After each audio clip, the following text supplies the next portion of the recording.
আবু জেহেল আল্লাহ তাআলার কাছে দোয়া করে বলে, আল্লাহ, সত্যই যদি আপনি মুহাম্মাদের উপরে কোরআন নাজিল করে থাকেন, তাহলে আপনি আমাদের উপরে পাথর বর্ষণ করেন অথবা যন্ত্রণাদায়ক শাস্তি দেন। আবু জেহেল এই কথা আল্লাহ তাআলার কাছে বলে নবীজিকে শোনায়া শোনায়া। কথা হইল, ওর যদি আল্লাহ তাআলার পক্ষ থেকে আযাব শাস্তি ভোগ করতে মন চায়, আল্লাহ তাআলার কাছে বললেই তো হয়। নবীজিকে শোনায় শোনায় কেন বলে? নবীজিকে শুনিয়ে বলার কারণ হলো, সে কেমন যেন নবীজিকে কথার দ্বারা কষ্ট দেয় আর বলে, আল্লাহ, আসলে আমার মতো উপযুক্ত ব্যক্তি থাকার পরেও আপনি কেন মুহাম্মাদের উপরে কোরআন নাজিল করলেন? কারণ আমার মতো ক্ষমতাশালী প্রভাবশালী ব্যক্তি থাকার পরেও আপনি মুহাম্মাদের উপরে কোরআন নাজিল করলেন। এই কাজটা কেমন হইল? আপনি আমারে পাথর মাইরা শেষ করে দেন, কঠিন আযাব দিয়ে শেষ করে দেন। এখন কথা হলো, মানুষ কোন সময় নিজের অকল্যাণ কামনা করে?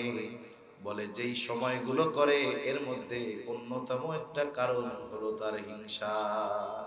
তাহলে হিংসার কারণে মানুষ অনেক সময় নিজের মৃত্যু কামনা করে।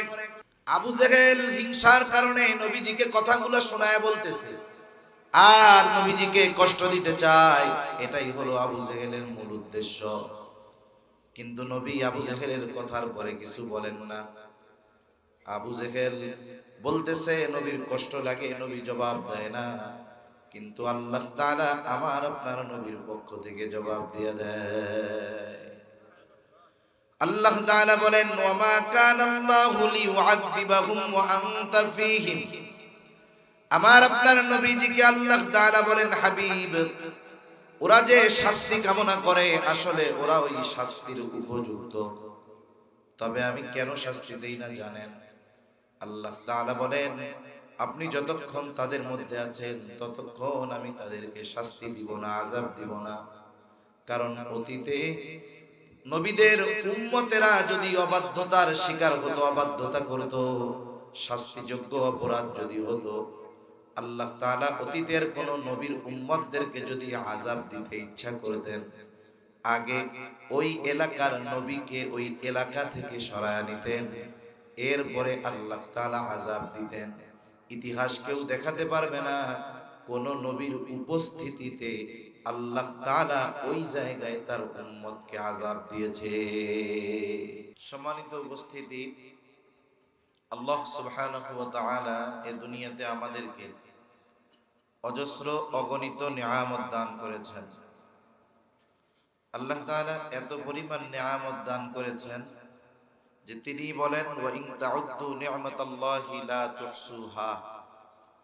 তোমরা যদি আল্লাহর নিয়ামত সমূহ গণনা করো, হিসাব করতে পারবে না। তাহলে আল্লাহ তাআলা আমাদেরকে অগণিত নিয়ামত দান করেছেন। আবার নিয়ামত অনেক বেশি অগণিত হওয়ার কারণে কম দামি বিষয়টা আবার এমন না, বরং বিনা চাওয়ায় আল্লাহ তাআলা আমাদেরকে অনেক দামি দামি নিয়ামত দিয়েছেন।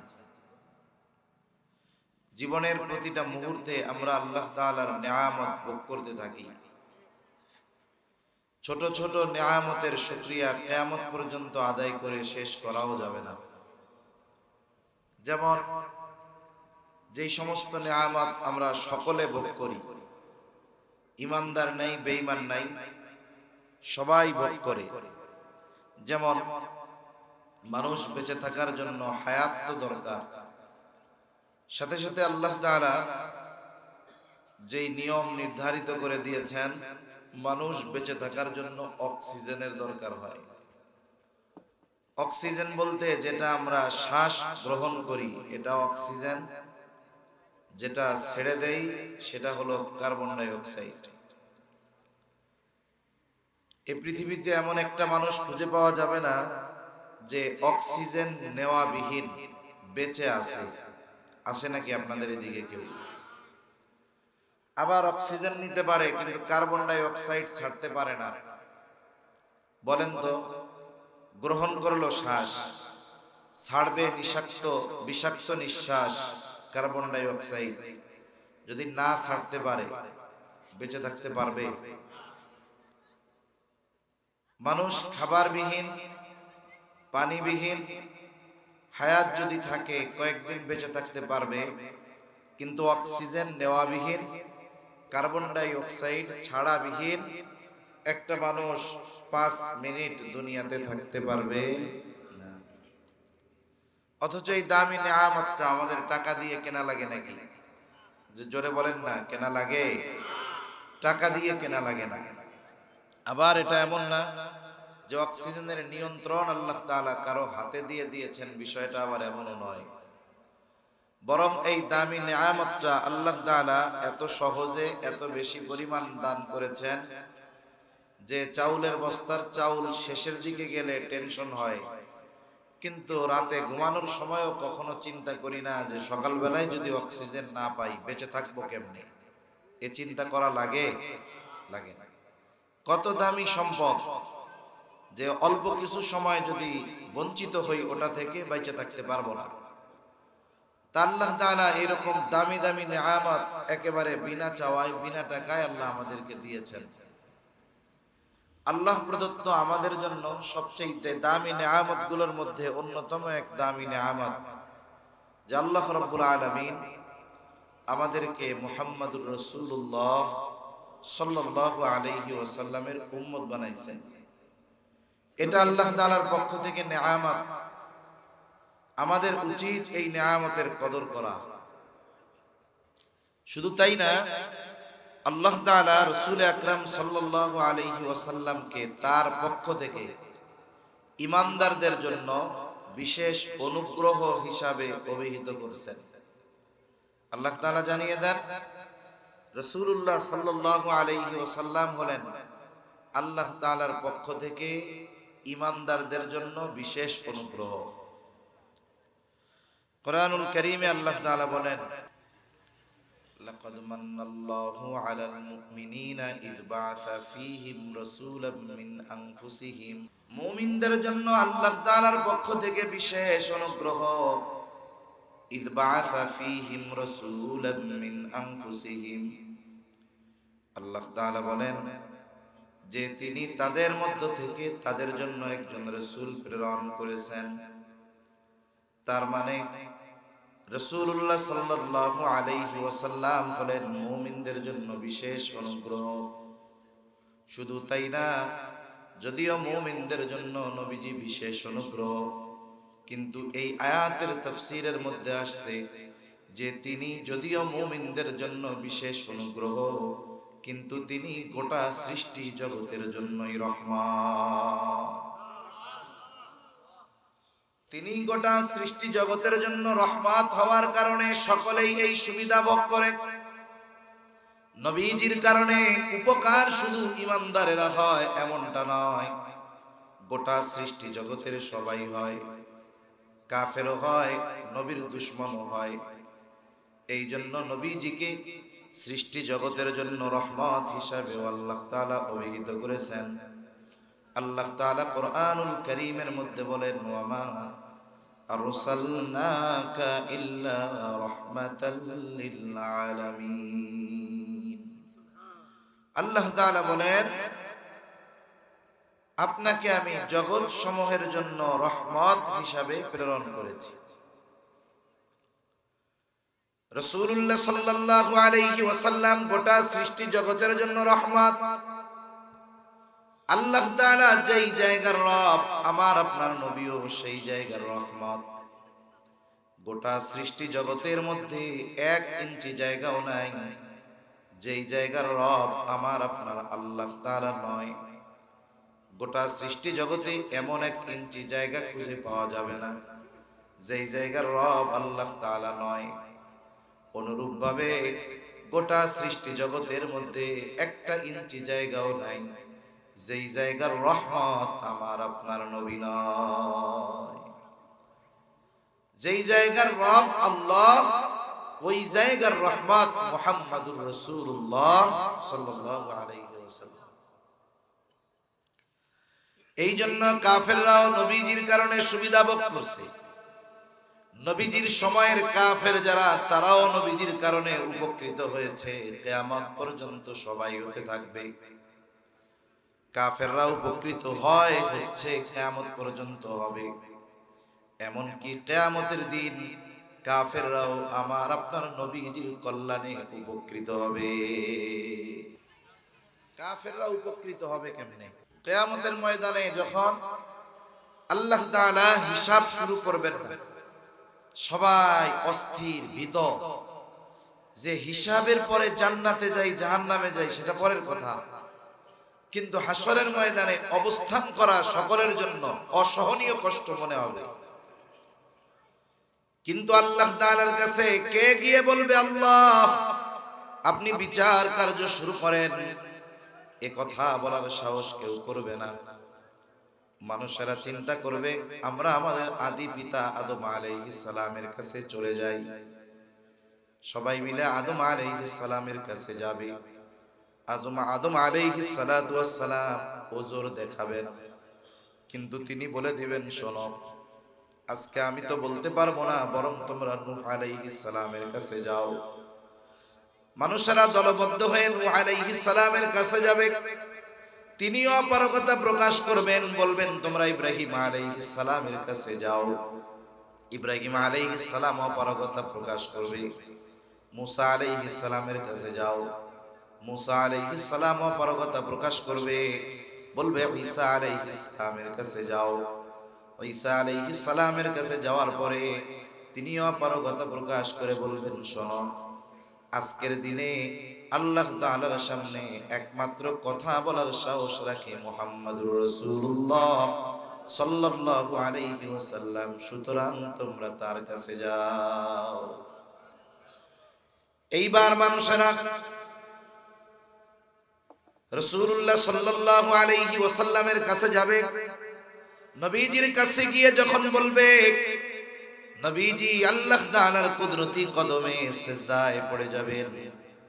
নবীজি বলেন, ওই সিজদায় কত কাল অতিবাহিত হবে আমি জানি না। শুধু তাই না, আমার আপনার নবী সিজদারত অবস্থায় আল্লাহ তাআলার প্রশংসা করতে থাকবেন। কোন শব্দাবলী দ্বারা এত দীর্ঘ সময় আল্লাহ তাআলার প্রশংসা করবে? নবীজি বলেন, আল্লাহ তাআলাই ওটা আমাকে শিখায়া দিবে। একটা সময় আল্লাহ তাআলা আমার আপনার নবীকে বলবে, হাবিব আপনি মাথা উঠান, আজকে আপনি যা সুপারিশ করবেন আপনার সুপারিশ কবুল করা হবে। এইবার আল্লাহ তাআলার কাছে নবীজি বলবেন যে, আল্লাহ সবাই তো অস্থির, আপনি বিচার কাজ শুরু করেন। তাহলে এই যে বিচার কাজ শুরু হবে, এই অবস্থায় তো সবাই থাকবে, কাফেরও থাকবে, মুমিনও থাকবে। এই অবস্থা থেকে কিয়ামতের দিন সকলে নিষ্কৃতি পাবে মুহাম্মদুর রাসূলুল্লাহ সাল্লাল্লাহু আলাইহি ওয়াসাল্লামের কল্যাণে। তাহলে কাফেররা কিয়ামতে উপকৃত হবে, দুনিয়ায় উপকৃত হয়েছে, হচ্ছে, হবে। কারণ আল্লাহ তাআলা আমার আপনার নবীর ফরিয়াদের কারণে এই কথা জানিয়ে দিয়েছেন। তিনি পাপাচারের কারণে, অনাচারের কারণে তার উম্মতদেরকে তথা নবীজির উম্মতকে সমূলে ধ্বংস করে দিবেন না, এটা আল্লাহ তাআলার প্রতিশ্রুতি। শুধু তাই না, নবীজি যখন দুনিয়ায় ছিলেন তখনও কাফেররা নবীজির কারণে উপকৃত হইছে। আবু জেহেল ইসলামের দুশমন, নবীজির দুশমন। আবু জেহেল একদিন নবীজির সামনে দাঁড়ায়া আল্লাহ তাআলার কাছে দোয়া করতেছে, বলে, আল্লাহ সত্যি যদি এই কোরআন আপনি মুহাম্মাদের উপরে নাজিল করে থাকেন, তাহলে আমাদের উপরে পাথর বর্ষণ করেন অথবা যন্ত্রণাদায়ক শাস্তি দেন। আবু জেহেল দোয়া করে কার কাছে? ও আপনারা পিছের লোকরা মনে হয় ছিলেন না। কার কাছে দোয়া করে? আর একটু জোরে বলেন না, কার কাছে? আল্লাহ তাআলার কাছে দোয়া করে। নাকি আল্লাহর নাম নিতে একটু কষ্ট হয়? জোরে বলেন, আল্লাহর নাম। আল্লাহর নাম নিতে গিয়া যদি কেউ গলা ফাইটা মইরাই যায়, এর যে সৌভাগ্যের আর কিছু হইতে পারে? আবু জেহেল আল্লাহ তাআলার কাছে দোয়া করে, বলে, আল্লাহ সত্যই যদি আপনি মুহাম্মাদের উপরে কোরআন নাজিল করে থাকেন, তাহলে আপনি আমাদের উপরে পাথর বর্ষণ করেন অথবা যন্ত্রণাদায়ক শাস্তি দেন। আবু জেহেল এই কথা আল্লাহ তাআলার কাছে বলে নবীজিকে শোনায়া শোনায়া। কথা হইল, ওর যদি আল্লাহ তাআলার পক্ষ থেকে আযাব শাস্তি ভোগ করতে মন চায়, আল্লাহ তাআলার কাছে বললেই তো হয়। নবীজিকে শোনায় শোনায় কেন বলে? নবীজিকে শুনিয়ে বলার কারণ হলো সে কেমন যেন নবীজিকে কথার দ্বারা কষ্ট দেয় আর বলে, আল্লাহ আসলে আমার মতো উপযুক্ত ব্যক্তি থাকার পরেও আপনি কেন মুহাম্মাদের উপরে কোরআন নাজিল করলেন? কারণ আমার মতো ক্ষমতাশালী প্রভাবশালী ব্যক্তি থাকার পরেও আপনি মুহাম্মাদের উপরে কোরআন নাজিল করলেন, এই কাজটা কেমন হইল? আপনি আমারে পাথর মাইরা শেষ করে দেন, কঠিন আযাব দিয়ে শেষ করে দেন। এখন কথা হলো, মানুষ কোন সময় নিজের অকল্যাণ কামনা করে? বলে যেই সময়গুলো করে এর মধ্যে অন্যতম একটা কারণ হলো তার হিংসা। হিংসা বিদ্বেষের কারণে মানুষ অনেক সময় নিজের ক্ষতিও কামনা করে। অনেকের কল্যাণ অগ্রগতি দেখে অনেকে সহ্য করতে পারে না। মানুষের সামনে যখন ওই ব্যক্তির আলোচনা হয়, বলে কে রে? বলে অমুকের পোলা। কই কি হইছে? কই বড় অফিসার হয়ে গেছে, বড় ব্যবসায়ী হয়ে গেছে। বলে অমুকের পোলা এই হইছে, এই খবর শোনার আগে মরলাম না কেন? হিংসা এরকম বলার লোক আছে না নাই? আছে। তখন যদি আজরাইল আলাইহিস সালাম আইসা বলে তোমার তো মরতে মন চায়, তাইলে চলো এখনই নিয়ে যাই তোমারে, সে কি মরতে চাইবে নাকি? সে তখন বলবে ধরু এটা এমনি বলছিলাম, সত্যি সত্যি মরতে চাই নাই। তাহলে হিংসার কারণে মানুষ অনেক সময় নিজের মৃত্যু কামনা করে। আবু জেহেল হিংসার কারণে নবীজিকে কথাগুলো শোনায় বলতেছে আর নবীজিকে কষ্ট দিতে চায়, এটাই হলো আবু জেহেলের মূল উদ্দেশ্য। কিন্তু নবী আবু জেহেলের কথার পরে কিছু বলেন না। আবু জেহেল বলতেছে নবীর কষ্ট লাগে, নবী জবাব দেয় না। কিন্তু আল্লাহ তাআলা আমার আপনার নবীর পক্ষ থেকে জবাব দিয়ে দেয়। আল্লাহ তাআলা বলেন, ওয়া মা কানা আল্লাহু লিউআযিবাহুম ওয়া আনতা ফীহিম। আমার আপনার নবীজিকে আল্লাহ তাআলা বলেন, হাবিব ওরা যে শাস্তি কামনা করে আসলে ওরা ওই শাস্তির উপযুক্ত, তবে আমি কেন শাস্তি দেই না জানেন? আল্লাহ তাআলা বলেন, আপনি যতক্ষণ তাদের মধ্যে আছেন ততক্ষণ আমি তাদেরকে শাস্তি দিব না, আযাব দিব না। কারণ অতীতে নবীদের উম্মতেরা যদি অবাধ্যতার শিকার হতো, অবাধ্যতা করত, শাস্তিযোগ্য অপরাধ যদি হতো, আল্লাহ তাআলা অতীতের কোন নবীর উম্মতদেরকে যদি আযাব দিতে ইচ্ছা করতেন, আগে ওই এলাকার নবীকে ওই এলাকা থেকে সরায় নিতেন, এরপরে আল্লাহ তাআলা আযাব দিতেন। ইতিহাস কেউ দেখাতে পারবে না কোন নবীর উপস্থিতিতে আল্লাহ তাআলা ওই জায়গায় তার উম্মতকে আযাব দিয়েছে। আগে আল্লাহ তাআলা ওই নবীকে সরায় নেন, এরপরে তাদের উপরে আযাব দেন। আমার আপনার নবীর আগে যত নবী দুনিয়ায় আসছে সব নবী নির্দিষ্ট জায়গার জন্য নবী, নির্দিষ্ট এলাকার জন্য নবী, নির্দিষ্ট গোত্রের জন্য নবী। তাদেরকে তাদের গোত্র থেকে তাদের এলাকা থেকে সরায় নিয়ে আল্লাহ তাআলা আযাব দিয়েছেন। কিন্তু বলেন তো আমার আপনার নবী শুধু মক্কার জন্য নবী নাকি? আমার আপনার নবী আরবদের জন্য নবী শুধু এমনটা নয়, বরং আমার আপনার নবীর নবুয়ত কত দূর? বলে আল্লাহ তাআলার রুবুবিয়তের বিস্তৃতি যত দূর, আমার আপনার নবীজির নবুয়তের বিস্তৃতি তত দূর। তাইলে এই পৃথিবীর কথাই ধরেন, অন্যান্য জায়গার কথা বাদ দেন। এই পৃথিবীর কোথাও কি একটু জায়গা আছে যেই জায়গার নবী আমার আপনার নবী না? আছে? তাহলে এই জমিনের উপরে যদি আযাব দিতে হয়, এই জমিনের যেই স্থানে আমার আপনার নবীজির নবুয়ত পৌঁছিয়ে গিয়েছে, কমপক্ষে ওই জায়গা থেকে নবীকে সরায় নিতে হবে। কিন্তু কোথায় সরাবেন? কারণ সৃষ্টি জগতের কোন জায়গা বাকি নাই যেই জায়গার নবী আমার আপনার নবী নয়, যেই জায়গার রহমত আমার আপনার নবী নয়। সুবহানাল্লাহ। এই জমিনের উপরে রহমাতুল লিল আলামিন অবস্থান করতেছে আর আল্লাহ তাআলা আযাব দিবে, এটা কেমনে হয়? এই জন্য আল্লাহ তাআলা নবীর সম্মানার্থে কাফেরদেরকে আযাব দেন নাই, বেঁচে গেছে নবীজির কারণে। আবু জেহেল উতবা সাহেবা উপকৃত হয়েছে নবীজির কারণে, রহমাতুল লিল আলামিন হওয়ার কারণে। এই জন্য যে কথার থেকে গেলাম, নবী রহমাতুল লিল আলামিন হওয়ার সুবিধা শুধু যে মুমিনরা ভোগ করতেছে করবে এমন নয়, বরং কাফেররাও ভোগ করেছে এবং করতে থাকবে। রাসূল আকরাম সাল্লাল্লাহু আলাইহি ওয়াসাল্লামের কথা, আচরণ সব কিছুর দ্বারা এই উম্মতের সবার প্রতি মায়া, মুহাব্বত, ভালোবাসার প্রকাশ পাওয়া যায়। আমরাই যে শুধু নবীকে ভালোবাসি তা না, বরং এই পৃথিবীর সর্বশ্রেষ্ঠ আশিকে রাসূল যিনি, তার চাইতেও নবী তাকে বেশি ভালোবাসে। বাস্তবতা হলো নবী আমাদের কত ভালোবাসে, এই ভালোবাসা পরিমাপ করা, পরিমাণ করা এটা আমাদের জন্য সম্ভব নয়। নবী উম্মতকে ভালোবাসে, কত বেশি ভালোবাসে। নবী যেখানেই যান উম্মতের কথা চিন্তা করেন। আরশে আজিম সফর করতে নিয়ে গেছে আল্লাহ, ওইখানেও গিয়ে আমার আপনার নবী উম্মতকে বলেন নাই, ওই জায়গায়ও উম্মতের কথা বলছেন। উম্মতের চিন্তায় সব সময় নবীজি চিন্তিত থাকতেন। নবীজি কেমন ভালোবাসতেন উম্মতদের একটা হাদিস আপনাদের খেদমতে শুনাই। আব্দুল্লাহ ইবনে আমর ইবনুল আস রাদিয়াল্লাহু তাআলা আনহু থেকে বর্ণিত, তিনি বলেন, একদিন রাসূলুল্লাহ সাল্লাল্লাহু আলাইহি ওয়াসাল্লাম কোরআন থেকে তিলাওয়াত করলেন।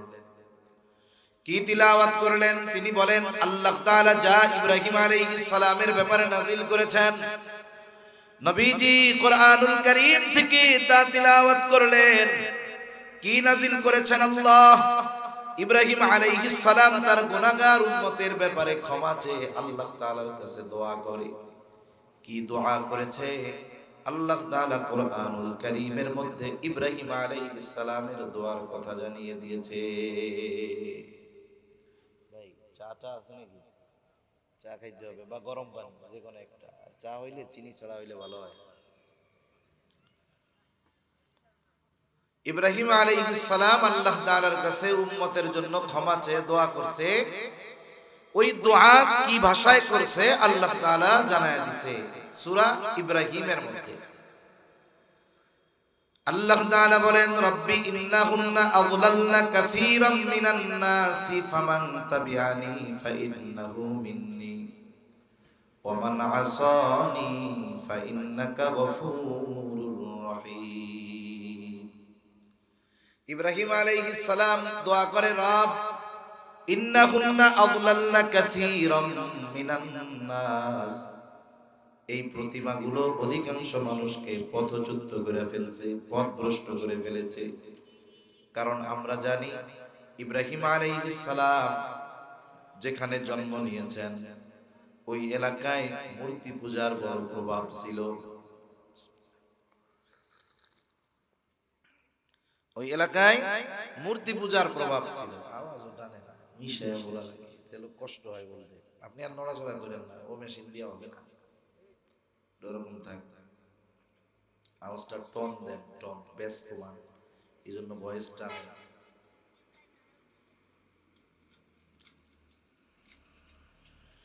ইব্রাহিম আলাইহিস সালাতু ওয়াস সালাম উম্মতের জন্য দোয়া করছে যে তারা তো মূর্তি পূজারী ছিল বেশি। মূর্তি পূজা করতে গিয়েই তো ইব্রাহিম আলাইহিস সালামের বিরোধিতা করছে।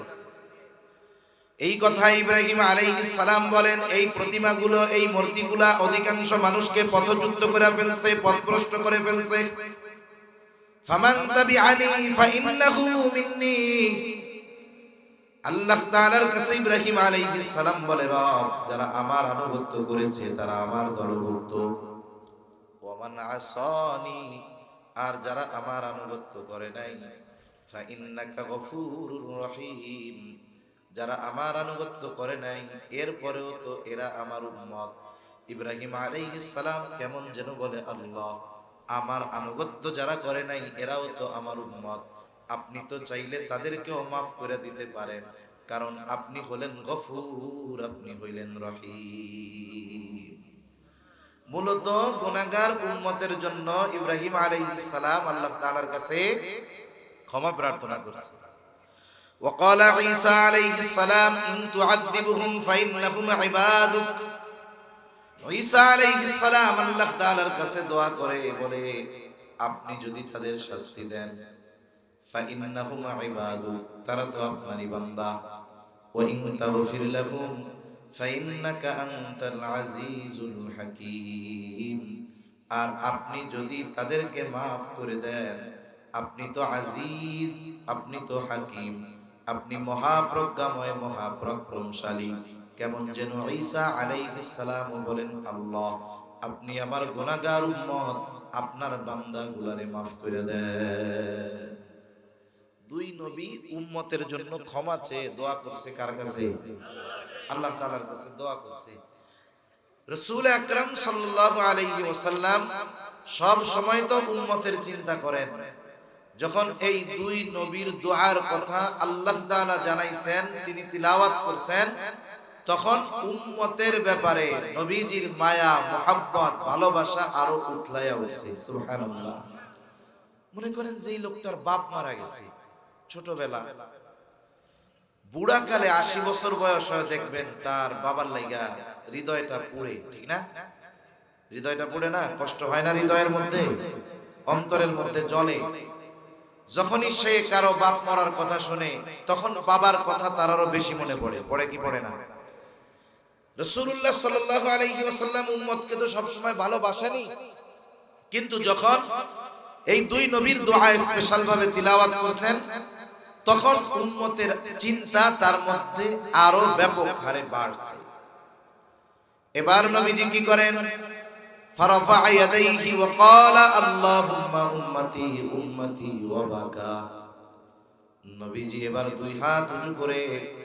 অজর ধারায় কাঁদতেছেন আর বলেন আল্লাহুম্মা উম্মতি আল্লাহুম্মা উম্মতি শুধু বলেন আল্লাহ আমার উম্মত আর কিছুই নবীজি বলেন না তবে নবীজি কি বলতে চায় আল্লাহ তাআলা তো জানে এরপরেও জিবরাইল আলাইহিস সালাতু ওয়াস সালাম কে আল্লাহ তাআলা বলেন জিবরাইল যাও মুহাম্মাদের কান্নার কারণ তার কাছে গিয়া জেনে আসো জিবরাইল আলাইহিস সালাম চলে আসলেন এসে জিজ্ঞাসা করে ও মুহাম্মদ কেন আপনি কান্না করেন আপনার কান্নার কারণ যদিও আল্লাহ তাআলা জানে এরপরেও আপনার কাছে শুনতে চাই এইবার নবীজি প্রাণ খুলে উম্মতের ব্যাপারে সব কথা জিবরাইল আলাইহিস সালাম কে বললেন জিবরাইল আলাইহিস সালাম আল্লাহ তাআলার কাছে গিয়ে বলে আল্লাহ আপনার হাবিবের কান্নার কারণ হলো তার উম্মত আপনার হাবিবের কান্নার কারণ হলো তার উম্মত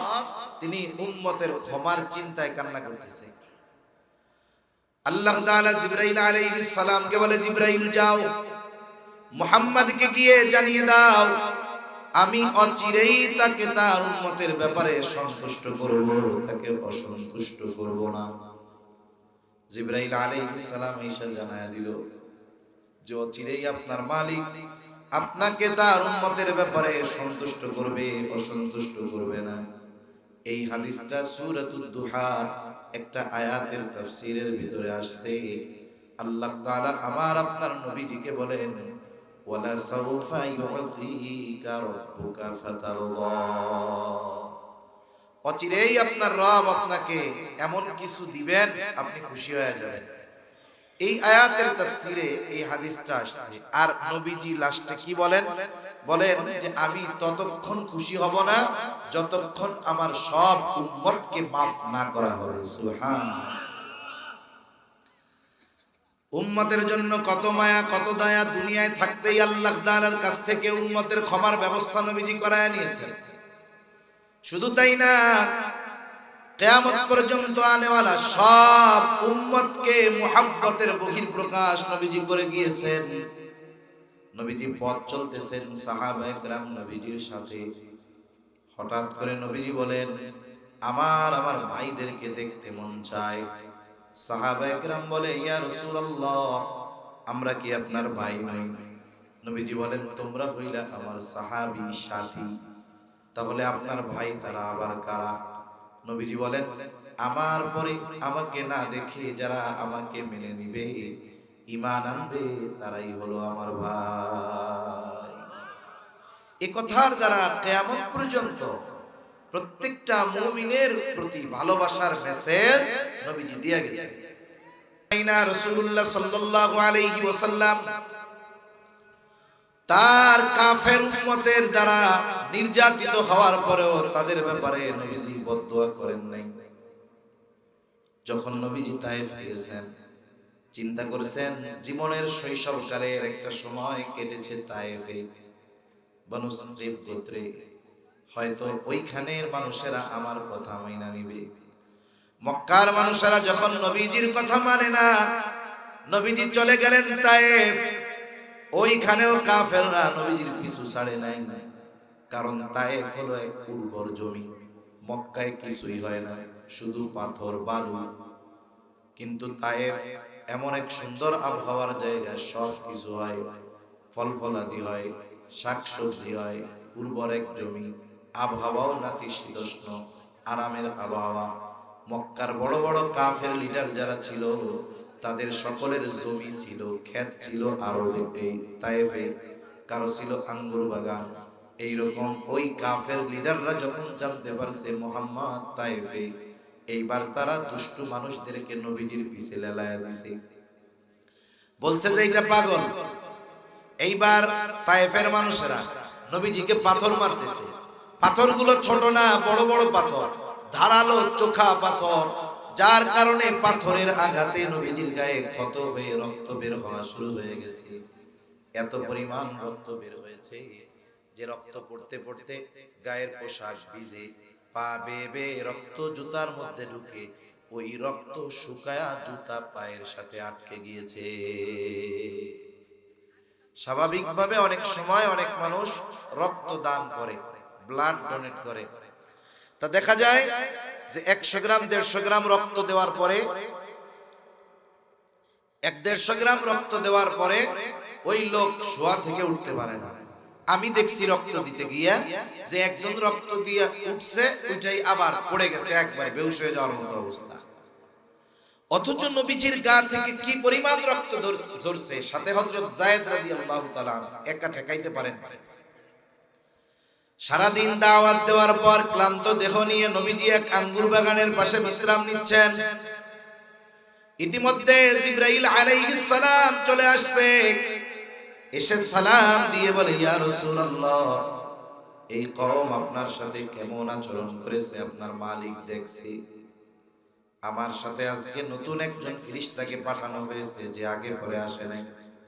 নবীজি বলেন, এইবার ওই ফেরেশতা আমার কাছে আসলো, আমার কাছে এসে আমাকে সালাম দিয়ে বলে, ইয়া রাসূলুল্লাহ, এই কওম আপনার সাথে কেমন আচরণ করেছে আপনার মালিক সব দেখছে।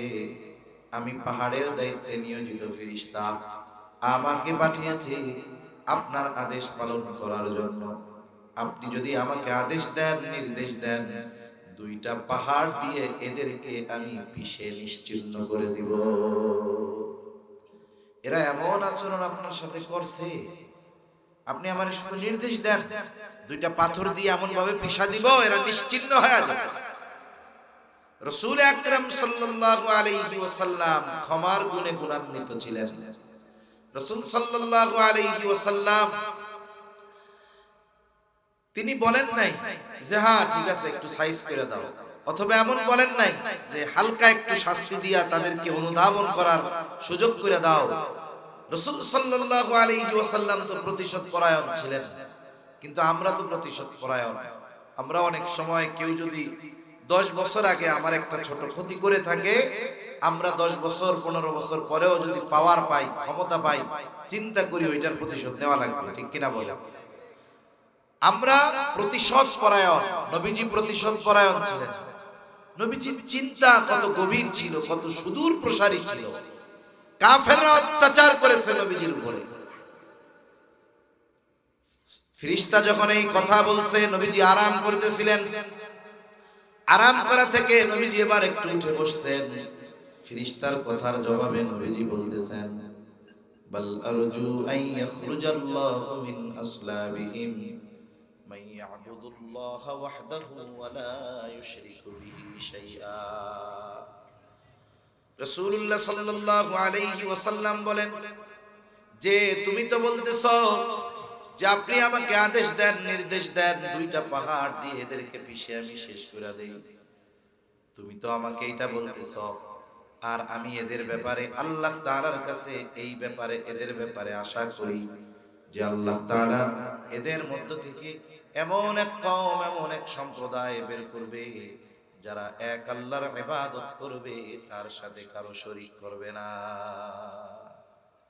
তুমি তো বলতেছো যে আদেশ দেন, পাহাড় দিয়ে পিষে শেষ করে দেই, আর আমি তো চিন্তা করতেছি এরা কাফের, ঠিক আছে, হয়তো এরা ঈমান আনলো না, কিন্তু এদের সন্তান সন্ততি হয়তো ঈমান আনবে, আল্লাহর ইবাদত করবে, কারো সাথে শরীক করবে না। সুবহানাল্লাহ, চিন্তাটা কত সুদূর প্রসারী। উহুদের যুদ্ধের সময় নবীজি সাল্লাল্লাহু আলাইহি ওয়াসাল্লামের দাঁত ভেঙে গেছে, দাঁত ভেঙে গেছে, রক্ত বের হচ্ছে, মুখে রক্ত মাখায়া গেছে, নবীজি রক্ত মুছতেছেন। সাহাবায়ে কেরাম ওখানে যারা ছিলেন বলতেছে, ইয়া রাসূলুল্লাহ, আপনি এদের ব্যাপারে বদদোয়া করেন, এরা কেমন আচরণ করলো, এদের ব্যাপারে আপনি আল্লাহর কাছে বদদোয়া করেন। আল্লাহর নবী বলেন, আমি বদদোয়া করার জন্য আসি নাই, আল্লাহ তাআলা আমাকে রহমত হিসেবে পাঠাইছেন। সুবহানাল্লাহ। নবীজি কি বলছেন? আল্লাহ, আপনি এদের মাফ করে দেন, ওরা আমাকে চিনতে পারে না, ওরা যা করতেছে ওরা জানে না, ওরা জানলে হয়তো এমনটা করতো না। তাহলে রাসূল সাল্লাল্লাহু আলাইহি ওয়াসাল্লামের এই মায়া, স্নেহ, মুহাব্বত, ভালোবাসা শুধু মুমিন না, তার কাফের উম্মতের উপরেও ছিল, ঠিক কিনা বলেন? রাসূলুল্লাহ সাল্লাল্লাহু আলাইহি ওয়াসাল্লাম কত ভালোবাসেন আমাদের। এই ভালোবাসার উপমা, তুলনা, আরেকটা উদাহরণ দিলে বুঝতে সহজ হবে। আসলে বাস্তবে আমাদের ভালোবাসে কে দুনিয়ায়? আমরা বলি বিপদে যে পাশে থাকে, আসলে সে ভালোবাসে, ঠিক কিনা? ঠিক কিনা বলেন? আওয়াজ কি যায় আপনাদের এদিকে? জবাব দিয়েন, কথা বলতে খুব কষ্ট হইতেছে। তাহলে বিপদে যে পাশে থাকে আসলে সে ভালোবাসে, বিপদে যে পাশে থাকে আসলে সে ভালোবাসে। মনে করেন আপনার এক বন্ধু আপনারে বলে, খুব ভালোবাসি আপনারে, আপনার জন্য জীবন দিয়া দিব। আপনি বাজারে গেছেন, বিপদে পড়ছেন, চিন্তা করছেন আমি তো একা না, বিপদে আমার সাথে আমার বন্ধু আছে যে জীবন দিতে প্রস্তুত। এখন আপনি এই মুসিবতে পড়ে ডানে বামে তাকায় দেখেন বন্ধুর খবর নাই, এ বাক্সে বাড়ি চলে আসছে। এখন ওই বিপদ থেকে কোনো মতে নিষ্কৃতি পেয়ে আপনি বাড়ি চলে আসছেন। আইসা যখন গাড়ি থেকে নামছেন, সিএনজি থেকে নামছেন, অটো থেকে নামছেন, সে দৌড় দিয়ে আপনার গলা জড়ায় ধরে কয়, বন্ধু তোমারে খুব ভালোবাসি, তোমার লাগে জীবন দিয়ে দিয়া। এখন বলেন তো, ওর মুখে আপনাকে ভালোবাসে এই কথা শুনতে ভালো লাগবে? আপনি কি বলবেন? দৌড়, তুমি যদি সত্যি আমারে ভালোবাসতা তাহলে ওই যে বিপদে পড়ছিলাম ওই জায়গায় সবাই চলে গেলেও তুমি আমার পাশ থেকে যাইতা না, তুমি বিপদে আমার পাশে থাকতা, ঠিক কিনা? তাহলে বোঝা গেল আসলে বন্ধু সে বিপদে পাশে থাকে, যে আসলে ভালোবাসে সে মুসিবতে বিপদে পাশে থাকে। যে এই দুনিয়ায় মুসিবত বিপদ এটা সাধারণ, আসল মুসিবত বিপদ হবে পরকালে, কিয়ামতের দিন। ওই দিনের অবস্থা কেমন আল্লাহ তাআলা বলেন, ইয়াউমা ইয়াফিরুল মার'উ মিন আখিহি ওয়া উম্মিহি ওয়া আবিহি ওয়া সাহিবাতিহি ওয়া বানিহি লিকুল্লি ইমরিইম মিনহুম ইয়াউমা ইযিন শা'নুন ইউগনি। আল্লাহ তাআলা বলেন কিয়ামতের দিন ভাই ভাইয়ের থেকে পলায়ন করবে, ওয়া উম্মিহি ওয়া আবিহি, পিতামাতার থেকে পলায়ন করবে, ওয়া সাহিবাতিহি ওয়া বানিহি, স্ত্রী সন্তানদের থেকে পলায়ন করবে। প্রত্যেকটা মানুষ সেই দিন নিজের চিন্তা করবে। একটা পরিশ্রমী মানুষ যে কোম্পানিতে চাকরি করে, ফ্যাক্টরিতে চাকরি করে, 12 থেকে 16 ঘন্টা ডিউটি করে, কত পরিশ্রম করার পর সে যখন বাসায় ফিরে যায়, যখন তার স্ত্রী সন্তানের চেহারাটা দেখে, মা বাবার চেহারা দেখে, বলেন তো এই 16-17 ঘন্টার কষ্ট আর তার মধ্যে থাকে নাকি? অনেক ভাই আছে প্রবাসে অবস্থান করে, প্রবাসে থাকে, অনেক সময় ডিউটি করে। প্রবাসে এমনও মানুষ আছে, আরবে দেখেছি 18 ঘন্টা ডিউটি করে, 18 ঘন্টা, বাকি 6 ঘন্টার মধ্যে তার খাওয়া জরুরত সারা, গোসল, ঘুম 6 ঘন্টায়। এই 18 ঘন্টা ডিউটি করে আসছে তপ্ত রোদের ভিতরে, কত কষ্ট। কিন্তু বাসায় আসার পরে মোবাইলে ফোন দেয়, মোবাইলে ফোন দিয়া ভিডিও কল দিয়া স্ত্রীরে বলে, দেখি ছেলেটারে একটু দেখাও তো, এই যে 18 ঘন্টা কষ্ট করছে, এরপরে রান্না করবে, খাওয়া দাওয়া করবে, কিন্তু যখন সে মোবাইলের মধ্যে সন্তানের চেহারাটা দেখে, 18 ঘন্টায় তপ্ত রোদের কষ্ট মুহূর্তের মধ্যে দূর হয়ে যায়। তাহলে দুনিয়ায় সন্তান, স্ত্রী, মা বাবার চেহারা মানুষ দেখে কেন? দেখলে কষ্ট দূর হয়। কিয়ামতের দিন এদেরকে দেখলে কষ্ট দূর হবে না, বরং ওই দিন এদেরকে দেখলে আরো কষ্ট বেশি মনে হবে। এজন্য কিয়ামতের দিন সবাই সবার থেকে পালাতে থাকবে। কেউ চাইবে না যে মুসিবত, ছেলের চেহারাটা একটু দেখি তাহলে একটু ভালো লাগবে, এটা করবে না, বরং একজন আরেকজনের থেকে পালাবে। সবাই সেই দিন নিজের চিন্তায় বিভোর থাকবে। সবাই চিন্তিত, আমার আপনার নবীও চিন্তিত। সবাই চিন্তিত থাকবে নিজেদের জন্য, আর নবী চিন্তিত থাকবে উম্মতের নাজাতের জন্য। সুবহানাল্লাহ। হাসরের ময়দানে নবীজি এক জায়গায় অবস্থান করবেন না, কারণ একটা মানুষ যখন চিন্তিত থাকে, একটা মানুষ যখন পেরেশান থাকে, সে এক জায়গায় থাকে না। বিছানায় শুইলে ঘুম আসে না, একবার ওঠে, একবার বসে, একবার হাঁটে। বাড়ির ছাদ থাকলে ছাদে যায়, উঠান থাকলে উঠান দিয়ে পায়চারি করে। তার মানে চিন্তাগ্রস্ত ব্যক্তি দীর্ঘ সময় এক জায়গায় অবস্থান করতে পারে না। কিয়ামতের দিন আমার আপনার নবী উম্মতের চিন্তায় চিন্তিত থাকবে। এই জন্য নবীজিও এক জায়গায় অবস্থান করবেন না, এক এক সময় এক এক জায়গায় থাকবে। একবার নবীজি চলে যাবেন হাউজে কাউসারের কাছে, না জানি তার কোন উম্মত পানি পানে মাহরুম হয়ে যায়।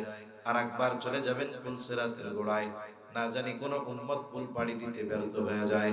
আর একবার চলে যাবেন মিজানের কাছে, না জানি তার কোন উম্মত ওজনে ধরা পড়ে যায়। আর একবার নবীজি চলে যাবেন জাহান্নামের কাছে, না জানি তার কোন উম্মতকে জাহান্নামে দিয়ে দেওয়া হয়। আবার যখন উম্মতের জন্য সুপারিশ দরকার, নবীজি চলে আসবেন আল্লাহ তাআলার কাছে, উম্মতের ব্যাপারে সুপারিশ করতে থাকবে। সব নবী জান্নাত অভিমুখে রওনা হয়ে যাবে। জান্নাতের দরজা বন্ধ, খোলা হবে না। জিজ্ঞাসা করা হবে, কি ব্যাপার, খোলো না কেন? জান্নাতের পাহারাদারদের পক্ষ থেকে জবাব আসবে, যিনি আসলে খোলা হবে তিনি আসেন নাই।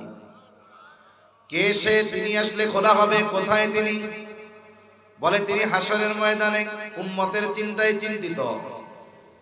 নবীজি ততক্ষণ পর্যন্ত জান্নাত অভিমুখে রওনা হবেন না, যতক্ষণ না তার প্রত্যেকটা উম্মত, যার মধ্যে যারা পরিমাণ ঈমান ছিল, ওই ব্যক্তির ব্যাপারেও যতক্ষণ না আল্লাহ তাআলার পক্ষ থেকে জান্নাতের নিশ্চয়তা নবী না পাবেন, আমার আপনার নবী ততক্ষণ পর্যন্ত জান্নাত অভিমুখে রওনা হবে না। তাহলে বোঝা গেল ওই মুসিবতের দিন নবী আমাদের ভুলবেন না। এখন বলেন তো, নবীজি কত ভালোবাসে? মা বাবার চাইতে নবী বেশি ভালোবাসে না কম? আরে নবীর উম্মতের প্রতি ভালোবাসা মা বাবার ভালোবাসার সাথে পরিমাপ করার কোনো সুযোগ নেই, এত বেশি নবী আমাদের ভালোবাসে। নবীজির এই ভালোবাসার সাক্ষ্য দুনিয়ার কারো সাক্ষ্যের দরকার নেই। নবীজি আমাদের ভালোবাসেন, এ ব্যাপারে স্বয়ং সাক্ষ্য দিয়েছেন আল্লাহ। কে দিয়েছেন? আল্লাহ দিয়েছেন। এই কথাই আল্লাহ তাআলা কোরআনুল কারীমের সূরা তাওবার মধ্যে বলেন, লাকাদ জাআকুম রাসূলুম মিন আনফুসিকুম আজিজুন আলাইহি মা আনিতুম হারিসুন আলাইকুম বিল মুমিনিনা রাউফুর রহিম। আল্লাহ তাআলা বলেন, তোমাদের মধ্য থেকে তোমাদের জন্য এমন একজন রাসূল এসেছেন। কেমন সেই রাসূল? আল্লাহ তাআলা এক নম্বরে বলেন আজিজুন আলাইহি মা আনিতুম, তিনি হলেন আজিজ, সমব্যথী। তার মানে তোমাদের জন্য যেটা কষ্টের সেটা তাকেও কষ্ট দেয়। এখন কথা হইল, আমরা যেটাতে কষ্ট পাই সেটাতে নবী কেমনে কষ্ট পায়? এটা তো সকলের ক্ষেত্রে পায় না। একটা উদাহরণ দিলে বুঝতে সহজ হবে। একটা লোকের বাচ্চা আছে, ছোট একটা বাচ্চা, 2 বছর বয়স। গভীর রাত, প্রত্যন্ত অঞ্চল, গাড়ি ঘোড়া নাই। এই গভীর রজনীতে বাচ্চাটার জ্বর উঠছে। জ্বরের পরিমাণ এত বেশি, গা কেমন যেন পুড়ে যাচ্ছে, চোখ দুটো ছলছল করতেছে জ্বরের তীব্রতায়, জ্বরের কষ্টে। ওই বাচ্চাটা আহ আহ করে চিৎকার করতেছে, উল্টা পাল্টা বকতেছে। ওই কষ্ট, ডাক্তারও নাই, ওষুধও খাওয়ানোর ব্যবস্থা নাই, নিয়ে যাওয়ারও ব্যবস্থা নাই। গভীর রাত, ওই অসুস্থ বাচ্চার পাশে বসা তার মা বাবা। এই মা বাবা দুইজনই সুস্থ, বাচ্চাটা অসুস্থ। বলেন তো, এই বাচ্চা অসুস্থতার কারণে যত কষ্ট পাবে, পাশে বসে থাকা সুস্থ মা বাবা ওই বাচ্চার চাইতে কষ্ট বেশি পাবে নাকি কম পাবে? কোনো সন্দেহ নাই বেশি ব্যথা পাবে। এখন কথা হইল, কেন অন্তরে কষ্ট বেশি, কেন তারা কষ্ট বেশি পাবে? বলে সন্তানের সাথে মা বাবার ভালোবাসার একটা সম্পর্ক আছে, ঠিক না? ভালোবাসার সম্পর্কের কারণে সন্তানের কষ্ট হইলে, কষ্ট যতটা সন্তানের হয় তার চাইতে বেশি কষ্ট মা বাবার হয়। এখন বলেন তো, মা বাপ সন্তানকে বেশি ভালোবাসে না নবী বেশি ভালোবাসে? সন্তানের কষ্টে যদি মা বাবা কষ্ট পায়, উম্মতের প্রতি নবীর মায়া মা বাবার চাইতে বেশি হওয়ার কারণে উম্মতের কষ্টে নবীজি কষ্ট পায়। এ কথাই আল্লাহ তাআলা বলেন, তিনি হলেন আজিজ, সমব্যথী। তোমাদের জন্য সেটা যেটা কষ্টের সেটা তার জন্য কষ্টের। এরপরে আল্লাহ তাআলা বলেন হারিসুন আলাইকুম, এই নবী এমন নবী যিনি তোমাদের জন্য কল্যাণকামী। কেমন কল্যাণ কামনা নবীজি উম্মতের ব্যাপারে করতেন? উম্মতের কল্যাণের চিন্তা করতেন, উম্মতের যেন কোনো বিষয়ে কষ্ট না হয়, উম্মতের জন্য কোনো বিষয় যেন অসাধ্য না হয়ে যায়, এই জন্য উম্মতের বিষয়ে চিন্তা করতেন। এই যে রোজার মাসে আমরা তারাবির নামাজ আদায় করি, কেউ যদি জামাতে না পড়া বাসায় পড়ে 20 রাকাত হয়ে যাবে, অসুবিধা নাই। নবীজিও পড়ছেন 3 দিন। যখন দেখলেন 3 দিন পর লোকজন ভরপুর হয়ে গেছে, এইবার নবীজি মসজিদে আসলেন না। কেন? বলে নবী চিন্তা করতেছে, এটা যদি আমি ধারাবাহিক করি, আর যদি আল্লাহ তাআলা আমার উম্মতের উপরে এটাকে ফরজ করে দেয়, তাহলে উম্মতের জন্য এই ফরজ বিধান মান্য করতে কষ্ট হয়ে যাইতে পারে, উম্মতের কষ্ট হবে ইবাদতে। এই চিন্তা করে নবীজি সাল্লাল্লাহু আলাইহি ওয়াসাল্লাম 3 দিন পর মসজিদে আসেন নাই। তার মানে নবীজি চান না আমার উম্মতের ব্যাপারে এমন কিছু চাপিয়ে দেওয়া হোক যেটা কষ্টদায়ক হয়ে যায়। শুধু তাই না, নবীজি এক হাদিসের মধ্যে বলেন, আল্লাহ তাআলা প্রত্যেকটা নবীকে তার উম্মতের ব্যাপারে এই দুনিয়াতে একটা স্পেশাল দোয়া করার সুযোগ দিয়েছে, এবং ওই দোয়া কবুলের প্রতিশ্রুতি আল্লাহ তাআলা দিয়েছে। সব নবী তার উম্মতের ব্যাপারে এই দোয়াটা দুনিয়ায় করে ফেলেছে। মুফাসসিরিনে কিরাম বলেন, কোন নবীর দোয়া তো এমন হইছে উম্মতের পক্ষে না, বিপক্ষে চলে গেছে। আর আমার আপনার নবী বলেন, আমি আমার দোয়াটাকে সংরক্ষণ করে রাখছি।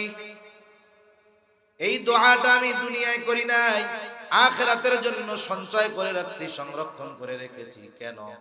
বলে এই দোয়াটা আমি চিন্তা করেছি দুনিয়ায় না করে যদি আখিরাতে করা হয়, এটা আমার উম্মতের জন্য বেশি কল্যাণকর হবে।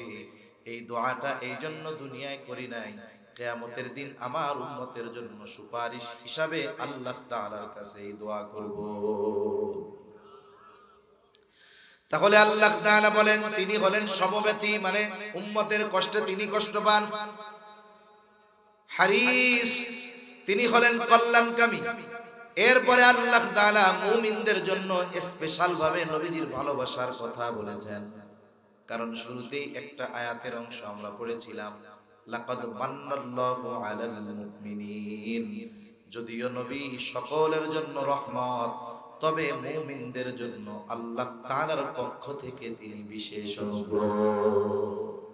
এজন্য নবীর তার মুমিন উম্মতদের প্রতি মায়া মোহাব্বত ভালোবাসা একটু বেশি, অন্যরকম।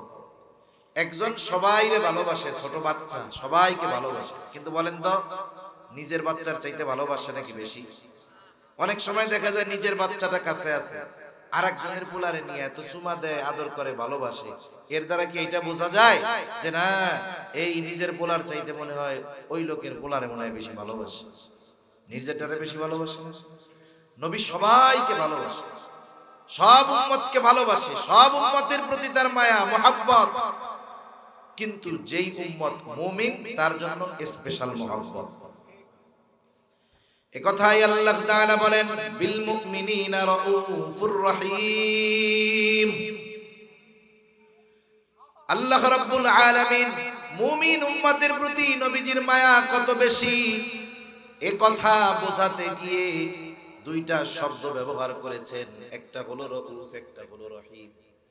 রাউফ এটা আল্লাহ তাআলার গুণবাচক নামগুলোর মধ্য থেকে একটা নাম, রহিম আল্লাহ তাআলার গুণবাচক নামগুলোর মধ্য থেকে আরেকটা নাম। দুনিয়ার কোন সৃষ্টি রাউফ হতে পারে না, দুনিয়ার কোন সৃষ্টি রহিম হতে পারে না। বলেন তো রাউফুর রহিম কে? অতি সদয় পরম দয়ালু কে? জোরে বলেন না কে? আল্লাহ। কেউ যদি তার পীর সাহেবরে বলে উনি রাউফ, তাইলে পীর যদি মনে করে উনি রাউফ, তাইলে ওনারও ঈমান নাই, যেই মুরিদ বলবে তারও ঈমান নাই। কারণ রাউফুর রহিম একমাত্র আল্লাহ।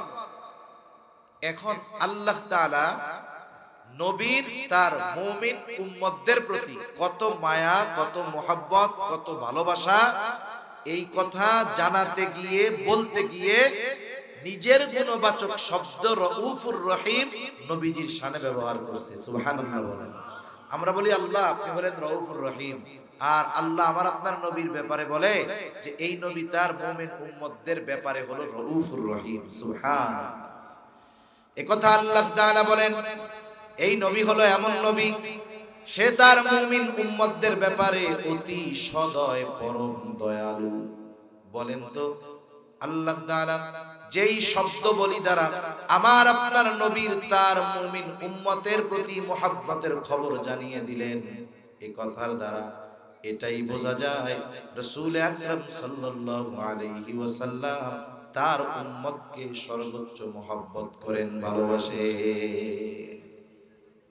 যে ভালোবাসা আমার আপনার পিতামাতার চেয়ে অনেক বেশি। এখন যেই নবী এত ভালোবাসে, সেই নবীকে ভালোবাসার দরকার না? সেই নবীকে ভালোবাসা হলো ঈমানের পরিচয়। দুনিয়ায় আপনজনের সাথে ভালোবাসার সম্পর্ক হতে পারে, শত্রুতার সম্পর্ক হতে পারে। বাবার সাথে মুহাব্বতের সম্পর্ক হতে পারে, শত্রুতার সম্পর্ক হতে পারে। ঠিক কিনা বলেন? বাপ যদি ইসলাম বিদ্বেষী হয়, বাপের বিরুদ্ধে যদি দাঁড়াতে হয়, ঈমানদার সন্তান বাপের বিরুদ্ধে দাঁড়াতে পিছপা হবে না। ঈমানের কারণে যদি বাবাকে শত্রু বানাতে হয়, ঈমানদার সন্তান পিছপা হবে না। তার মানে দুনিয়ায় মানুষের প্রতি মানুষের ভালোবাসা এটা আপ ডাউন হয়, কমে বাড়ে, কখনো হয়তো বাড়বে, কখনো হয়তো কমবে।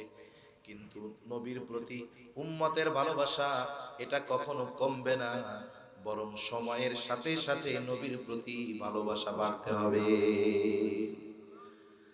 দুনিয়ায় ঈমানের কারণে মানুষের প্রতি ভালোবাসা আপ ডাউন হইতে পারে। সন্তানকে কত ভালোবাসে মা বাবা, সন্তান যদি নাফরমান হয় ভালোবাসা ঠিক থাকবে না কমবে? ঈমানের কারণে আপ ডাউন হবে। কিন্তু নবীর প্রতি ভালোবাসা ঈমানের কারণে শুধু বাড়াতে হবে, নবীর প্রতি ভালোবাসা কমানোর কোনো সুযোগ নাই। এজন্য নবীর প্রতি মুমিনের ভালোবাসা ঈমানের দাবি। আর বেশি সময় না, আমি 10-12 মিনিটের মধ্যে শেষ করে দিব, আমারও খুব কষ্ট হয়েছে কথা বলতে। রাসূলুল্লাহ সাল্লাল্লাহু আলাইহি ওয়াসাল্লামকে সর্বোচ্চ ভালোবাসা ঈমানের দাবি। হাদিসের মধ্যে আসছে, নবীজি বলেন লা ইউমিনু আহাদুকুম হাত্তা আকুনা আহাব্বা ইলাইহি মিন ওয়ালিদিহি ওয়া ওয়ালাদিহি ওয়ান নাসি আজমাইন। নবী বলেন তোমাদের কেউ ততক্ষণ পর্যন্ত মুমিন হতে পারবে না যতক্ষণ না সে তার পিতা মাতা সন্তান সন্ততি এক কথায় সকলের চাইতে আমি নবীকে বেশি ভালোবাসবে।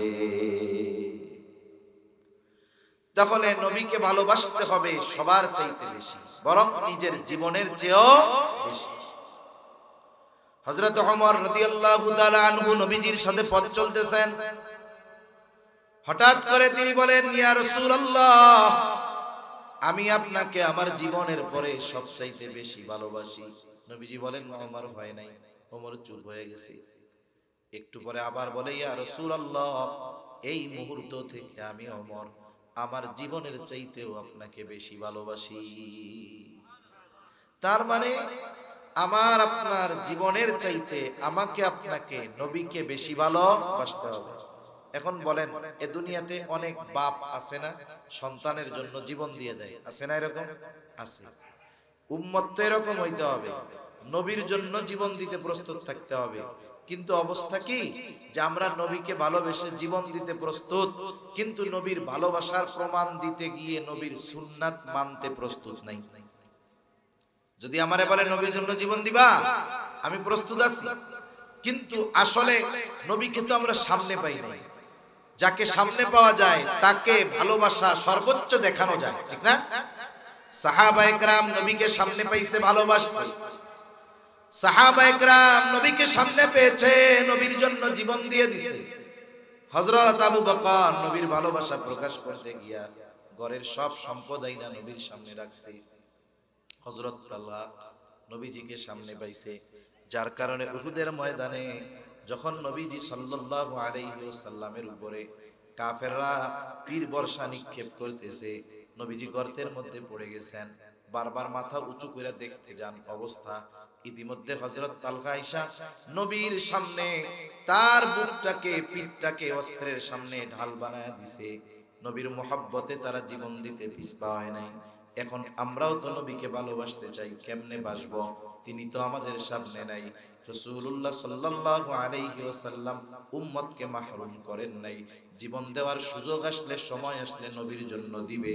তবে সব সময় নবীর ভালোবাসা কেমনে প্রমাণ করবে, কেমনে নবীকে ভালোবাসবে, কি করলে নবীর প্রতি ভালোবাসা পৌঁছাবে, আল্লাহর নবী নিজে সেই খবর আমাদের জানায় গেছে।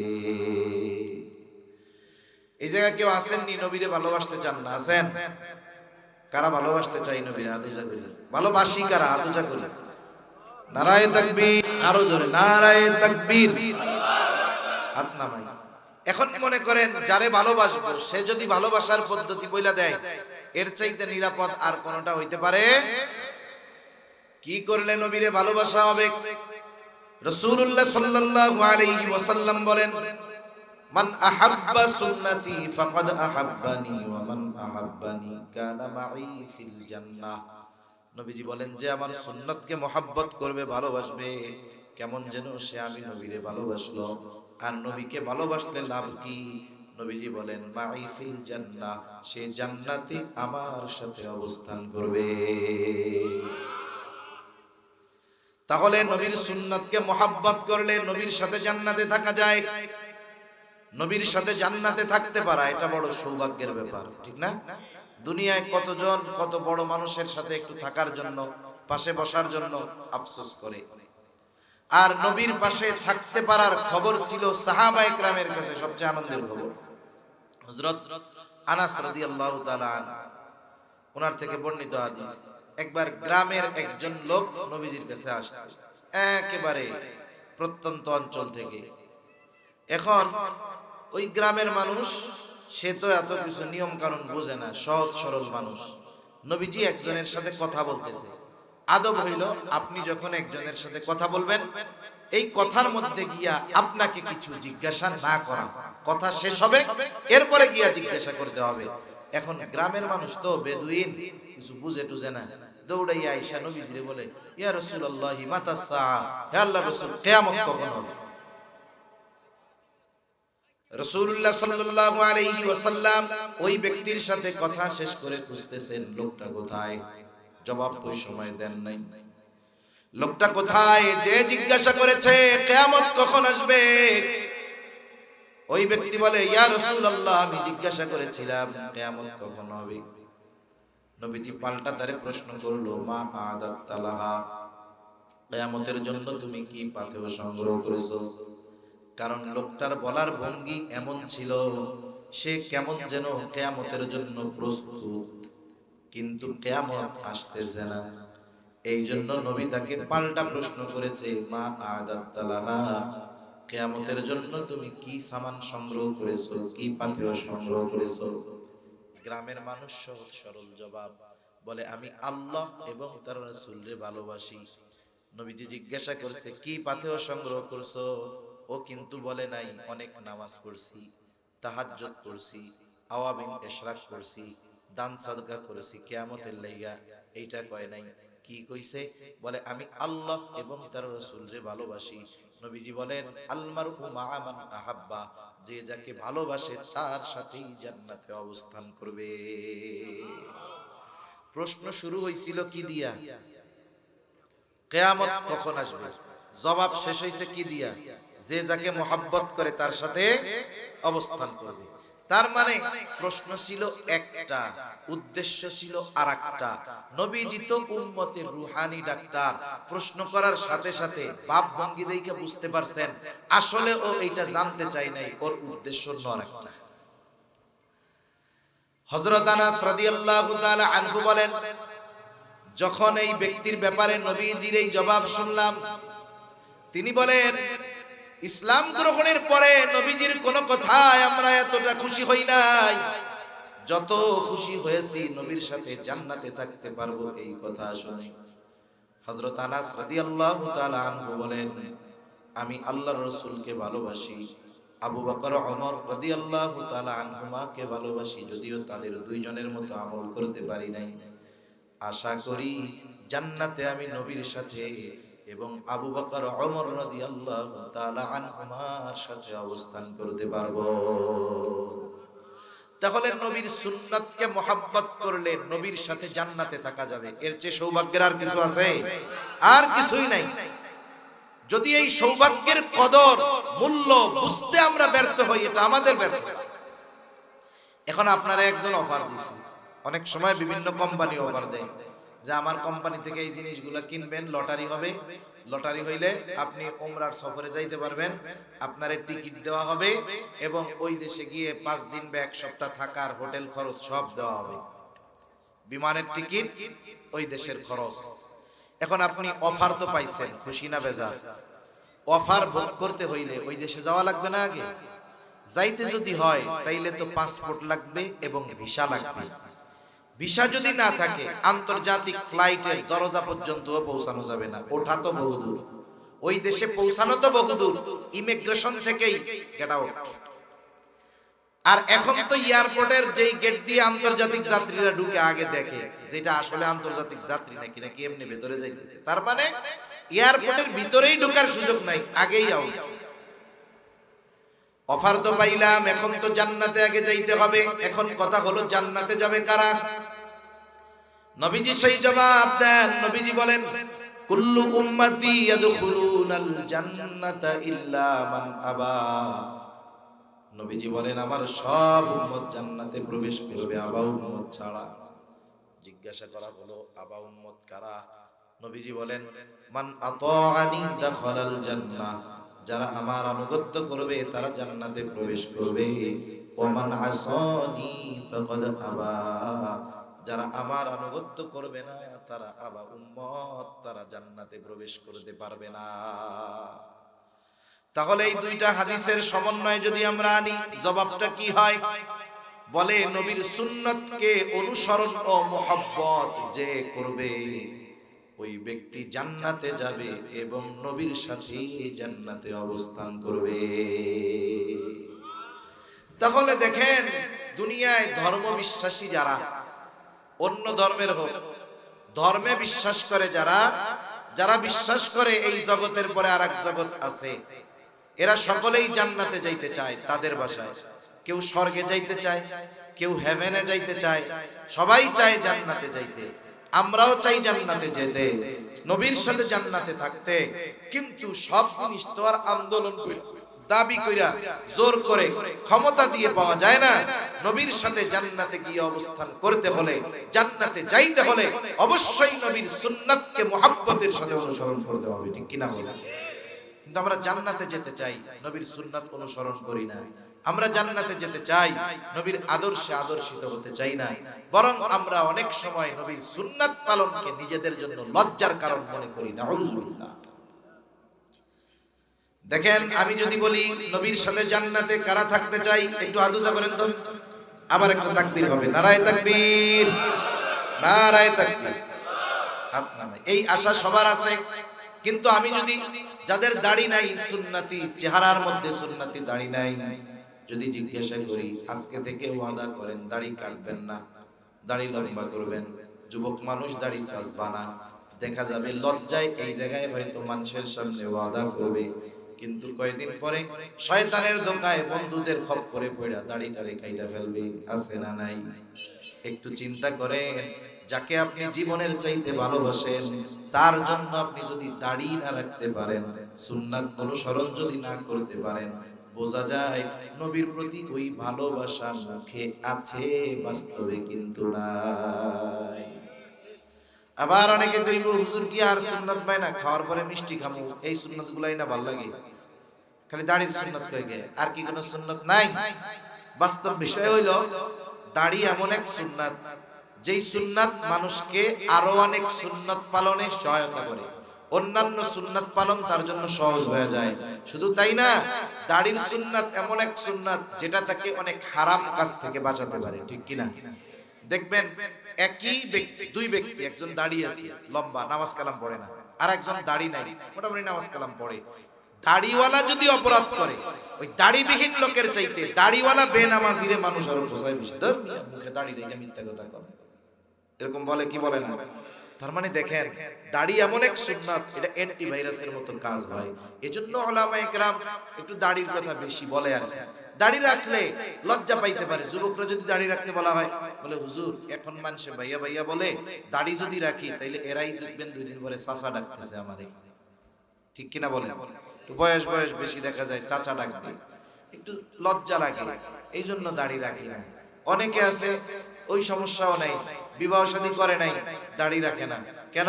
বলে বিয়ে শাদী করে লই, এরপরে দাড়ি রাখেন না। কেন? হুজুর মানুষে বিয়ে শাদী করছে, দাড়ি ছিল, এই দাড়ির লেগে কি আগো বিয়া ঠিক আছিল? বলেন।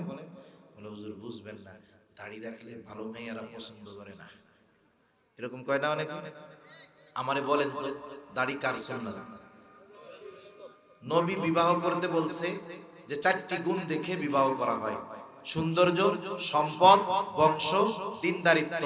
নবীজি বলেন ফাযফার বিদাতিদ দ্বীন, দ্বীনকে প্রাধান্য দাও। বাকি 3টা সব আছে কিন্তু দিনদারিত্ব নাই, ওইটা বাদ, কিন্তু দিনদারিত্ব আছে, বাকি 3টা নাই। বিবাহ যদি হইয়া যায় সবর করো, দেখা যাবে কি যে এই বাকি বিষয়গুলো না থাকলেও দিনদারিত্ব থাকার কারণে আল্লাহ তাআলা এই স্ত্রী দ্বারা তাকে আত্মিক প্রশান্তি দান করবে। ঠিক কিনা বলেন? কারণ কি জানেন, বিবাহের আগে চেহারার প্রাধান্য বেশি থাকে, বিয়ের পরে চরিত্রের প্রাধান্য বেশি থাকে।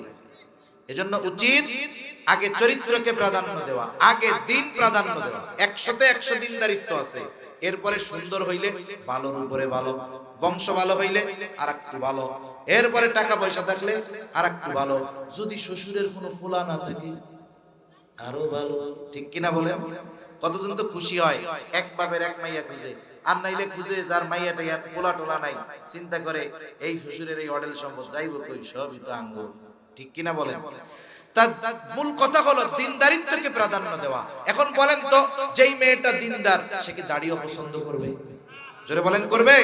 তাহলে যেই মেয়ে দাড়ি পছন্দ করে না, তুমি বলো সে ভালো হয় কেমনে? আমার আগে এটা বুঝাও।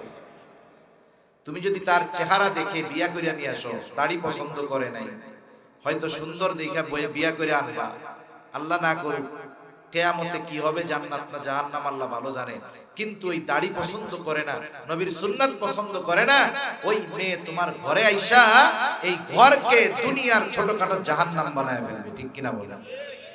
এজন্য আপনি আমি দাড়ি রাখতে গিয়া যদি মানুষের কটু কথা শুনতে হয়, কেউ যদি খুসা মেরে একটু মোল্লা কয়, কেউ যদি একটু জঙ্গি কয়, কোক না, একটু শুনি না দুনিয়ায়। আরে মিয়া, এই দুনিয়াতে কেউ যদি কোন নেতার পক্ষে কথা বলতে গিয়ে, নেতার পথে চলতে গিয়ে মানুষের কথা শুনে, আর ওই নেতার কাছে যদি খবর শুনে পৌঁছায় যে ওই ব্যক্তি আমার স্লোগান দিতে গিয়ে মানুষের কাছে বেশি কথা শুনছে, বলেন তো ওই ছেলেটারে আগে কেউ চিনতো না, নেতার জন্য বেশি কথা শুনছে, নেতার কাছে যখন খবর গেছে, বলেন তো নেতার সাথে এখন তার সম্পর্ক বাড়বে না কমবে? তার মানে বড় মানুষের জন্য কথা শুনলে বড় মানুষের প্রিয় হওয়া যায়, আর সেখানে যদি রহমাতুল লিল আলামিনের সুন্নাত অনুসরণ করতে গিয়ে কথা শুনতে হয়, তার কাছে প্রিয় হওয়া যাবে না। সেজন্য আমরা নবীর সুন্নাতকে মুহাব্বতের সাথে অনুসরণ করব। শেষ কথা, এ দুনিয়ায় আমরা কেউ থাকতে পারবো না, আমাদের অতীতের কেউ পারে নাই। টাকা পয়সা থাকলেই দুনিয়ায় থাকা যায় না, টাকা পয়সা থাকলে গাড়ি বাড়ি অঢেল সম্পদ কেনা যায়, অনেক জমি জাতি কেনা যায়, মিল ফ্যাক্টরি ইন্ডাস্ট্রি বানানো যায়, কিন্তু হায়াত কেনা যায় না। হায়াত শেষ হবে, আমাদের চলে যেতে হবে। একদিন আমি আপনি এই দুনিয়া থেকে চলে যাব। একটু হৃদয় দিয়ে কথাটা বুঝবেন। একটা মানুষ মারা যাওয়ার পর সে যদি তার আলিশান বাড়ির ভিতরেও থাকে, সেখান থেকে তাকে বের করে নেওয়া হয়, গায়ের পোশাক গুলো সব খুলে ফেলা হয়, না খুললে ব্লেড দিয়া ছিঁড়ে কেচি দিয়া কেটে খুলে ফেলা হয়। এরপরে লোকটারে গোসল দেওয়া হয়। দেখবেন মরা মানুষ ঘরের মধ্যেও গোসল দিতে ভয় পায়, স্ত্রীও বলে তাড়াতাড়ি বাইরে ওই এক পাশে দেন, রাস্তার উপরে দিয়ে নাটাহাটি করি। একবার এক জায়গায় গেছি, ছাত্র জামানায় এক বাড়িতে গেছি। এখন ওই বাড়ির ঢোকার রাস্তায় ওই জায়গায় বড়ইর কাটা দিয়ে ঘিরা রাখছে। কি ব্যাপার? এখন বলতেছে যে এই বাড়িতে একটা লোক মারা গেছিল, ওই লোকটার এই জায়গায় গোসল দিছিল, এখন এই 40 দিন এই বড়ইর কাটা দিয়ে ঘিরা রাখবে। কারণ কি? এমন ভাব যে ওই জায়গা দিয়ে যদি ঘিরা টিরা না রাখে, পানি শুনি ভালো মতো না শুকায়, তাইলে মনে হয় ওই বেটা কবর থেকে ওইটা কবর দিব। চিন্তা করে দেখেন কত নিম্নমন মানসিকতা মানুষের, কত কুসংস্কার এই সমাজে আছে, যে দরজা দিয়ে ঢোকার রাস্তায় গোসল দিছে বিদায় ওই জায়গাটাতে ঘিরে রাখছে, এখন ঢোকে না, পেছন দিয়ে ঢুকতে হয় ঘরের মধ্যে। তাহলে গোসল দিবে, কাফন পরাবে, এরপরে জানাজার স্থানে নিয়ে যাবে, জানাজা হবে, লাশের খাটিয়াটা কবরের পাশে নিয়ে যাওয়া হবে, দুইজন কবরে নামবে, দুইজন উপরে থাকবে। এই দৃশ্য আমরা দেখেছি কি দেখি নাই? এখন একজনের বেলায় দেখি, আর একটা সময় আসবে আমার বিষয়টা মানুষেরা দেখবে। কবরের মধ্যে লাশ নামাবে, নামানোর সময় যখন নিচে কবরে লাশ রাখে একটা দোয়া পড়ে। সেই দোয়াটা কি আপনাদের জানা আছে নাকি? কি কয় কন্দ? বিসমিল্লাহি ওয়া আলা মিল্লাতি রাসূলিল্লাহ। আরে এটা তো বলে কি যে দোয়া পড়া কবরে রাখে, মাটি দেওয়ার সময় আমরা এমনি বলি মিনহা খালাকনাকুম ওয়া ফিহা নুঈদুকুম ওয়া মিনহা নুখরিজুকুম তারাতান উখরা। কিন্তু যখন লাশটা ধরে কবরে রাখে, কবরের মধ্যে দুইজন, তখন কি কয়? ধরায়া দেয়, যে ধরে যারা এরা বলে বিসমিল্লাহি ওয়া আলা মিল্লাতি রাসূলিল্লাহ। আসলে এই কথাটা মানুষের ব্যাপারে বলে, আমাদের ব্যাপারেও বলবে। এটা হলো দুনিয়ার জগৎ থেকে নতুন এক জগতে যাইতেছি না আমরা, ওই জগতের ভিসা। ওই জগতের কি ভিসা? আপনি যদি পাসপোর্টে ভিসা নাই, আপনি যদি এয়ারপোর্টে যান কাজ হবে না। আপনি যদি অন্যায় ভাবে কোনো দেশে ঢুকে যান, মামলা হয়ে যাবে। বৈধতা পায় হলো ভিসার মাধ্যমে। কার আখিরাত কেমন হবে, কে কোন মতাদর্শের লোক, এই কথা বইলা কবরে রাখা হইতেছে। আসলে এই কথাটা কি বলে? বুজুর্গানে দিন বলেন, কথাটা বলে আল্লাহ গো, আপনার নামে এমন এক লোকরে এখন এই কবরে রাখতেছি, যার গোটা জীবন সুন্নাতের উপরে চলছে, মরার সময় সুন্নাতের উপরে ছিল। এই যে কবরে রাখতেছি না, এখনো সে সুন্নাতের উপরে আছে। ওয়া আলা মিল্লাতি রাসূলিল্লাহ, ওয়া আলা সুন্নতি রাসূলিল্লাহ, রাসূলের সুন্নাতের উপরে তারে কবরে রাখতেছি। আমি মাপ চাই, কাউরে কষ্ট দেওয়া আমার উদ্দেশ্য নয়। ওই যে লোকটারে এই কথা বইলা কবরে রাখলো, যে আল্লাহ আপনার নামে সুন্নাতের উপরে এই ব্যক্তিরে কবরে রাখলাম, যে সুন্নাত ওয়ালা, কিন্তু তার মুখের মধ্যে দাড়ি নাই। এবার আমার একটু কোন তার ব্যাপারে এই যে স্বীকৃতি, সাক্ষ্য দেওয়া হলো, এটা সত্য না মিথ্যা? তাহলে একটু চিন্তা করেন, কোন সময় মরণ আসে বলা যায় না। জীবনে আসলে সফল কারা, দুনিয়ায় সফল কারা? আমার আপনার সফলতা তো তখন হবে যদি আমি এখনই মারা যাই, আমাকে যদি কবরস্থ করা হয়, ওই দোয়াটা আমার ব্যাপারে যখন পড়া হবে, আমার বাস্তবতার সাথে যদি ওই কথাটার সাথে মিল থাকে, তাহলেই আমি সফল। এজন্য আমাদের উচিত রাসূলুল্লাহ সাল্লাল্লাহু আলাইহি ওয়াসাল্লামকে সর্বোচ্চ মহব্বতের মাধ্যমে তার সুন্নাত, তার আদর্শ বাস্তবায়ন নিজের জীবনে করা, সাথে সাথে রাষ্ট্র, সমাজ, পরিবার প্রত্যেকটা ক্ষেত্রে রাসূলের আদর্শ বাস্তবায়ন করার প্রচেষ্টা করা। রাসূলের আদর্শে যদি আমি আদর্শিত হই, তাহলে আমি সফল। আমার পরিবার যদি হয়, পরিবার সফল। আমার রাষ্ট্র যদি রাসূলের আদর্শে পরিচালিত হয়, তাহলে আমরা হয়ে যাব এক সফল রাষ্ট্রের বসবাসকারী। ঠিক কিনা বলেন? আল্লাহ তাআলা আমাদেরকে নবীকে সর্বোচ্চ ভালোবাসার সাথে সাথে তার সুন্নাতের পরিপূর্ণ অনুসরণ করার তৌফিক আল্লাহ দান করেন। সকলে বলি আমিন। ওয়া আখিরু দাওয়ানা আলহামদুলিল্লাহি রাব্বিল আলামিন।